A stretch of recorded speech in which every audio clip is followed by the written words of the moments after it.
pars du principe du coup que vous avez pu reprendre votre profil, retravailler votre profil, et on va maintenant parler de comment retrouver vos cibles, donc comment retrouver les bonnes personnes sur LinkedIn. Peut-être pour commencer et pour illustrer, on va faire un petit aparté justement sur les offres LinkedIn, pour voir un peu quelles sont les différences et quels sont les avantages, les bénéfices de certaines offres par rapport à d'autres dans ce travail justement de recherche de cibles sur LinkedIn. Donc là, je vous ai repris les 3 principales offres, j'ai exclu la partie recruteur, parce qu'on est aujourd'hui sur une masterclass plutôt marketing et sales B2B, génération de leads. Donc j'ai repris pour moi les 3 principales offres de LinkedIn pour pouvoir justement réaliser ces objectifs sur la partie vraiment sales, marketing, B2B. Donc la première chose, ça va être le LinkedIn basique, qui est gratuit. La deuxième offre, c'est avec le LinkedIn Premium, qui est autour de 30 € par mois. Et la troisième offre, c'est avec LinkedIn Sales Navigator, qui lui est autour de 70 € par mois. D'un point de vue vraiment recherche de contact, qu'est-ce qui va être intéressant et quelles sont les différences sur ces offres? Alors sur le LinkedIn basique, vous allez avoir un nombre de requêtes de recherche qui va être limité. C'est-à-dire que vous allez pouvoir lancer des recherches sur le moteur de recherche de LinkedIn, mais à partir d'un certain moment, si vous en faites trop, et alors me demandez pas c'est combien, à partir de combien, LinkedIn ne communique jamais sur ses limites, sur ses quotas, donc c'est très difficile de vous donner un chiffre, mais quand LinkedIn juge que vous avez une exploitation du moteur de recherche trop importante, pour pouvoir continuer à faire des recherches et à consulter des profils, LinkedIn va vous demander de passer sur une offre soit Premium, soit Sales Navigator. Maintenant, avant d'arriver à cette limite-là, vous avez normalement déjà de quoi faire pour lancer des recherches, pour retrouver des profils. Il faut vraiment avoir une utilisation entre guillemets intensive pour que vous arriviez à cette première limite où LinkedIn va vous demander de passer à une offre supérieure. Et en termes de critères de recherche, là aussi vous allez être plutôt limité, c'est-à-dire que tous les critères de recherche ne sont pas disponibles sur un LinkedIn basique ou un LinkedIn Premium. C'est justement sur l'offre Sales Navigator que là vous allez bénéficier des 12 filtres en plus, et notamment pour moi un qui est très important qu'on va revoir ensuite, mais qui est la taille des entreprises que vous allez cibler. Je pense que pour moi c'est un des critères majeurs quand on fait un travail de sourcing, un travail de recherche de persona ou de profil. Et donc voilà, vous avez une explication et les différences entre ces offres chez LinkedIn. Mon avis perso, il n'y a pas forcément une obligation à avoir un compte Sales Navigator pour travailler sur LinkedIn, pour générer des leads sur LinkedIn. Maintenant, si à un moment, vous, dans votre stratégie, LinkedIn devient, je veux dire, une pierre angulaire, je veux dire, une étape très importante de votre process, ça a quand même des avantages d'utiliser Sales Navigator, puisque Sales Navigator a été développé pour ça, pour faciliter la recherche et l'identification de profils sur LinkedIn. Donc sur Sales Navigator, vous n'êtes pas limité, vous pouvez faire autant de recherches que vous voulez et vous avez accès à tous les filtres de recherche.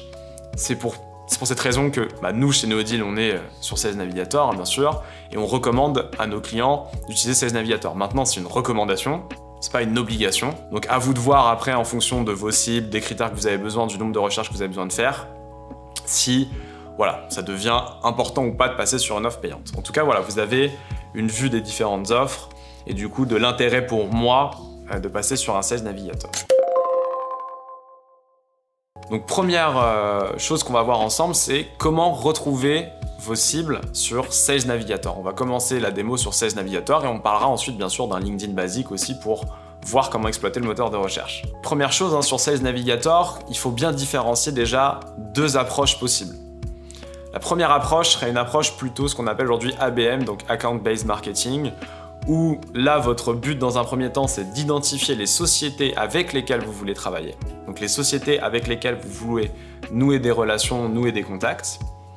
Et une fois que vous avez identifié ces sociétés, c'est de rechercher les personnes au sein de ces sociétés qui seraient les plus intéressantes pour vous ou les plus intéressées par ce que vous faites. Et justement, sur Sales Navigator, vous allez pouvoir faire des recherches, ce qu'on appelle de comptes clés. Donc vous avez sur Sales Navigator la possibilité de lancer des recherches. Il vous suffit de cliquer ici sur tous les filtres. Et quand vous lancez du coup les filtres de recherche, vous avez 2 possibilités, filtre de prospect ou filtre de compte. Ce qu'on va faire là, c'est filtre de compte, justement pour cette approche plutôt, on va dire, ABM.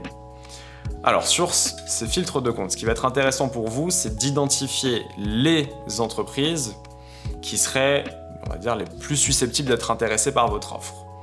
Donc, vous avez un premier filtre mots-clés, et donc ça va être les mots-clés qui vont apparaître sur le profil entreprise, la page entreprise sur LinkedIn. Donc là, ce que vous faites, en fait, quand vous mettez des mots-clés ici, LinkedIn va vous ressortir les pages entreprises sur lesquelles ces mots-clés sont présents. Donc pas les profils de personnes, hein, les pages entreprises sur LinkedIn. Donc par exemple, moi forcément sur Neodeal, ce qui m'intéresse, ça va être par exemple d'aller chercher des entreprises qui auraient comme mot-clé LinkedIn. Par exemple, si je suis dans une stratégie de partenariat et que je vais chercher des agences, des consultants, des coachs marketing ou commerciaux qui proposeraient eux des services autour de la prospection, notre outil Neodeal peut être très intéressant et donc il y a des belles synergies à aller chercher avec ces sociétés-là. Je vais mettre LinkedIn et je vais rajouter un autre mot-clé qui peut être par exemple social selling, qui sont des mots-clés intéressants pour moi et pour Neodeal. Ensuite, vous avez la zone géographique. Donc sur la zone géographique, vous allez pouvoir préciser, donc là par exemple moi je vais mettre France, mais vous pouvez aussi rajouter des pays, des villes. Donc ce qui marche bien sur LinkedIn, c'est les villes. Si vous voulez avoir des critères de géolocalisation, ça marche très bien sur les pays et sur les villes, sur les codes postaux, sur les régions, sur les départements. Voilà, moi je vous recommande plutôt des villes, c'est plus précis, plus efficace que les codes postaux et les départements. Ensuite, vous pouvez préciser aussi par certains secteurs d'activité. Donc là, par exemple, moi, je vais rajouter marketing et pub, je vais rajouter formation professionnelle, technologie, conseil. Voilà, comme ça, c'est un peu les secteurs que je vais cibler pour aller chercher du partenariat. Et puis, vous avez d'autres filtres en dessous, pour aller peut-être segmenter encore un peu plus parmi les résultats les entreprises qui vont vous intéresser. Et moi, ici, donc, vous avez l'effectif de la division, vous avez la croissance des effectifs de la division. Bon, pas très pertinent parce que la donnée est quand même difficile à vérifier là-dessus. Vous avez le chiffre d'affaires annuel en millions, donc pareil, ça sous-entend quand même que cette donnée existe, que LinkedIn l'a, etc. Moi là-dessus, le filtre le plus intéressant, c'est l'effectif de l'entreprise. Parce que pour moi, quand vous avez la taille de l'entreprise, ça vous donne quand même une idée, entre guillemets, sur sa puissance, sa grandeur, etc. Donc vous, en fonction de vos cibles, par exemple, moi ce qui peut m'intéresser, ça va être de travailler avec des sociétés aujourd'hui qui ont au moins 10 salariés. Donc je vais sélectionner 11,50. Et là, on va s'arrêter par exemple à 200 salariés.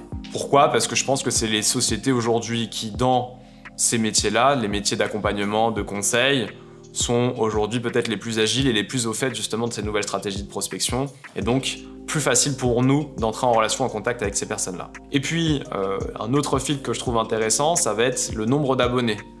Donc ça, c'est le nombre d'abonnés sur la page entreprise, toujours la page entreprise du coup d'entreprise que vous êtes en train de chercher. Ce qui est intéressant, c'est plus le nombre d'abonnés sera élevé, plus ça vous donne aussi, entre guillemets, la place de l'entreprise, ou en tout cas sa notoriété sur le réseau. Donc là, par exemple, je vais ajouter des sociétés qui ont entre 100 et 1000 et au-dessus de 1000 abonnés. Une fois que vous avez encore d'autres filtres, si vous pouvez regarder. Moi, je vous ai vraiment mis en avant les filtres que je pense les plus intéressants pour cette partie compte. Ensuite, vous lancez la recherche. Et donc là, voilà, LinkedIn va vous présenter en résultat des sociétés qui vont correspondre à vos critères. Et donc si je regarde là parmi les sociétés, par exemple le tout premier Social Selling Advisor, très clairement, Social Selling Advisor, c'est forcément une société avec laquelle moi, Neodeal, en tout cas notre solution, on va chercher à discuter parce que potentiellement c'est des conseillers, c'est des consultants, c'est des formateurs qui vont déployer des stratégies de lead generation. Et donc leur présenter notre outil et leur présenter nos bénéfices, ça peut être intéressant pour eux, ça peut être intéressant pour leurs clients, il y a des belles synergies à aller chercher avec ce type de société. Alors moi je vous ai vraiment présenté ça sur un aspect partenarial, dans l'exemple que je vous présente, mais vous pouvez aussi très bien avoir une approche beaucoup plus de recherche de clients et de potentiels prospects. Et puis finalement ensuite, sur les sociétés que je vais pouvoir retrouver, parmi celles qui m'intéressent, je vais pouvoir les enregistrer. Donc je vais pouvoir me faire des listes de sociétés, des listes de comptes clés qui vont m'intéresser pour le déploiement de ma société, pour le développement de ma société. Donc, je clique sur enregistrer et ensuite je choisis. Vous voyez, je vais mettre par exemple dans ma liste qui s'appelle Lead Generation Agency. Je l'ajoute et vous voyez bien qu'ici, elle est passée en enregistré, ce qui fait que je l'ai sauvegardée et ensuite je vais pouvoir justement aller chercher au sein de cette liste les profils de personnes qui m'intéressent. Donc ça, c'est la première étape. Une fois que vous avez fait ça, vous allez pouvoir vous servir justement de cette liste d'entreprises pour aller chercher les personnes qui travaillent dans ces entreprises. Et donc ça, c'est la deuxième étape. C'est-à-dire qu'une fois que vous avez enregistré justement vos listes, vous allez pouvoir dans tous les filtres repartir cette fois-ci sur des filtres de prospects. Et là, vous avez le filtre liste personnalisée. Et ici, vous allez pouvoir choisir dans votre liste personnalisée la liste, par exemple pour moi, de comptes Lead Generation Agency. Vous cliquez sur cette liste et ensuite, vous cliquez sur rechercher et vous allez retrouver du coup les personnes qui travaillent, vous voyez, les personnes qui travaillent dans ces sociétés. Et là, pareil, très intéressant finalement, je suis à un clic d'une prise de contact avec quelqu'un qui serait normalement, si justement je me présente bien, on parlera juste après des accroches et des messages, mais a priori, c'est de cette façon-là que je vais pouvoir me faire un listing très quali, donc un sourcing très précis, des bonnes personnes à contacter pour développer ma société. ABM, notre approche de voir la partie ABM, c'est que là je suis parti du principe que vous n'aviez pas encore votre liste de comptes identifiés. Donc, sur une partie account-based marketing, il y a deux solutions. Soit vous avez déjà votre top 30 des sociétés dans lesquelles vous voulez rentrer, soit vous ne l'avez pas. Et donc, leur première étape, c'est d'identifier quels sont les comptes les plus intéressants pour ensuite voir les personnes dans ces comptes avec lesquels je souhaite entrer en relation. Maintenant, imaginons que vous avez déjà votre liste. Je sais pas, vous êtes sales dans une entreprise et on vous dit, voilà, vous avez ces 30 sociétés à aller chercher. En fait, là, vous allez pouvoir commencer votre recherche plutôt sur la partie prospect. Donc, vous n'allez pas commencer par compte, comme vous allez mettre tous les filtres, vous allez commencer sur la partie filtre de prospect. Et là, sur cette partie filtre de prospect, donc là, je vais juste effacer les premiers fils que j'ai mis précédemment. Mais vous avez un endroit où vous allez pouvoir rajouter justement toutes les entreprises qui vous intéressent.